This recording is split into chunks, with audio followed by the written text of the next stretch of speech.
সন্ধ্যাবেলা এখানে শুয়ে আছি, তাই বললাম কি যে আমি বটতলা যাবো। বললো বটতলা যাবা কিস জন্য? আমি যে আমার একটু দরকার আছে। কী দরকার? আমি যে তুমি তো জানো আমি ওইখানে ব্যাংকে টাকা পাই, আর ওই সোনার দোকানের ওই লোকটা ফোন করেছে, তো আমি যাবো। দিয়ে বললাম না যাওয়া হবে না। আমি বললাম, তারপরে অনেকক্ষণ পরে আমি বললাম যাবো যাবো। বললো তোমার ইচ্ছা। আমি বললাম ঠিক আছে যাই। দিয়ে গেছি, এসছি। আসার পরে আমি বললাম তুমি মদ খাও না কিন্তু, ও যাওয়ার সময় বলছি নানার সঙ্গে যাচ্ছে, আমি বলছি মদ খাও না কিন্তু বলছে না। দিয়ে তারপরে গেল, আস ফোন করলো। আমি নটা 9:30 নাগাদ আমি ফোন করলাম। আমার কোথায়? বলছে এই তো হাসাডাঙ্গা। আমি হাসাডাঙ্গা কী করছো? বাড়ি আসো। যাচ্ছি। তুমি গেছিলা বটতলা? বলছি হ্যাঁ আমি গেছিলাম। দিয়ে আসলো বাড়িতে। আসার পর ওটা মদের বোতল আর একটা গ্লাস নিয়ে আসলো, কোথা থেকে জানি না। দিয়ে এসে আমাকে বলছে আমার ছেলের আমি ফেলনা। হ্যাঁ তুমি চলে গেলা, ছেলেটা আমার ফেলনা এই ঠান্ডার মধ্যে চলে গেলো। আমি যে ঠান্ডা কোথায়? আমি তা বললাম যে আমার ভুল হয়েছে। দিয়ে ও অশান্তি লাগিয়ে বাড়িতে মা মা ও মদ খেলে ওরকম মারধর করে, চেঁচামেচি করে, ভাঙাভাঙি করে। দিয়ে ওই আমি সেখানে বসে কান্না করছি। দিয়ে ওই বাড়ির দিদি আর দাদা আসলো। দিয়ে বলছে এই চলো ওইদিকে চলো, আমাদের বাড়ির দিকে চলো। আমি না আমি যাবো না দিদি, তোমরা যাও। যে ও গিয়ে ওইখানে কী করছিল, মদ খেয়েছিল না কী করছিল। দিয়ে আবার এসছে ওনারা, বলছে ও দিদি। আমি বললাম কি বলো? বলছে চলো। আমি বললাম না আমি যাবো না। আমি গেলাম না। দিয়ে ও আবার এসে এই কথা ওই কথা সেই কথা বলেই যাচ্ছে, গালাগালি দিচ্ছে, আমাকে গালাগালি দিচ্ছে, মেয়েকে গালাগালি দিচ্ছে। না বলছি তুমি আমাকে গালাগালি দিচ্ছ, তো মেয়েকে কেন দিচ্ছ?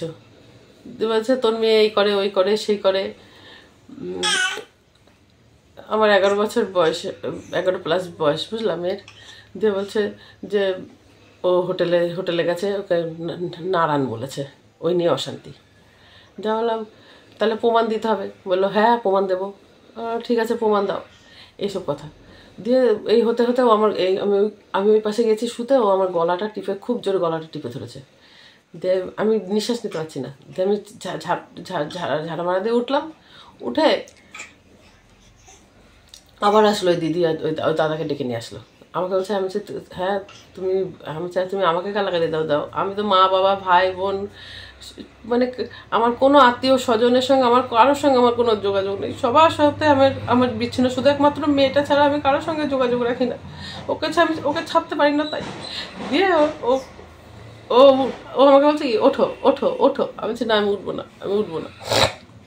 দিয়ে ওই পাশের ঘরে আমার মেয়ে ঘুমাচ্ছিল, ওর মধ্যে গিয়ে দড়াম করে লাথি মারছে। আমি তখন উঠে গেছি। আমি তুমি ওই ঘরে লাথি, এখন তুই কী করে উঠলি বলেই ও সেই আমাকে যাচ্ছে তাইভাবে মারলো। দিয়ে মারার পর যে ওই বাড়ির দাদা দিদি ওরা সব আসলো, যে কী শুরু করছিস ভোলা, তুই এত মুখের ভাষা তোর খারাপ, হ্যাঁ এত বাজে তোর মুখের ভাষা, এরকম করছে। বলতে ওমা আমাকে মারতে ফট করে আমার মেয়ের মাথার চুলের মুঠিটা ধরেছে আর মারছে। তো ও কী করেছে, কান্না করতে গিয়ে ওর বাবাকে ফোন করেছে, বাবা তুমি তাড়াতাড়ি আসো, আমাকে নিয়ে যাও। আমি বারবার বারণ করছি ফোন করিস না। হ্যাঁ চুলের মুঠিটা যেই ধরে সঙ্গে গিয়ে বলার পর দিয়ে ওই নিতে আসার পর বলছে আমাকে নিতে আসছে, আমি চলে যাচ্ছি। আমি আবার এই পাশের বাড়ির বউটাকে বলছি একটু যাও, আসতে গেছে। আমি ভেবেছি ও মেয়েও ভাবিনি যে ওরম করবে। বলছে আমি চলে গেলাম। আমি বলছি যা। দিয়ে তার 10-15 মিনিট বাদে আমি আবার ফোন করেছি। আমি বলছি এবার চলে গেছিস? বলছে মা দেখো, এই বললাম।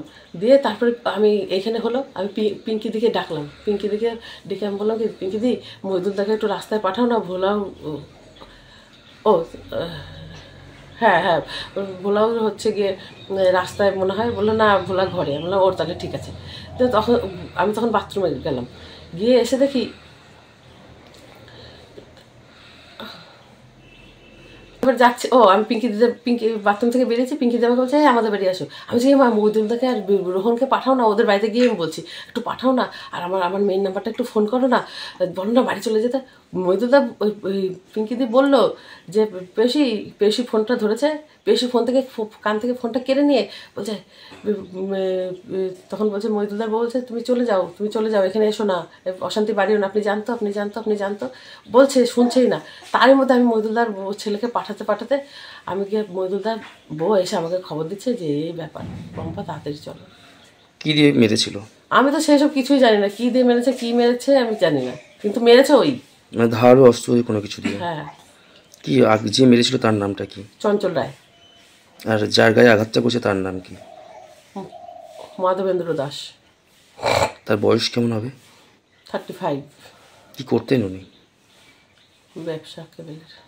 কালকে দেখেছিলাম প্রথমে বাড়িতে ঝামেলা হয়, ঝামেলা হতে হতে তারপরে আমি আর যাই, গিয়ে বলি যে ঝামেলা করিস না, চুপচাপ থাকার পরেও কিছু দিয়ে চুপচাপ হয়ে গেল ওরা। দিয়ে তারপরে ওদের কাছে একটা মেয়ে আছে, সেই মেয়েটাকে বললাম, ভোলা কি বলেছে মনে হয়, দিয়ে মেয়েটা ওর বাবাকে ফোন করলো, দিয়ে ওর বাবা আসলো, দিয়ে ভোলা এখান দিয়ে গেল, গিয়ে তারপরে ওই বাড়ির থেকে আওয়াজ আসছে যে এই মার্ডার হয়ে গেছে, মেরে দিল। দিয়ে তারপরে আমরা গিয়ে দেখি যে ওই ভাব পড়ে আছে।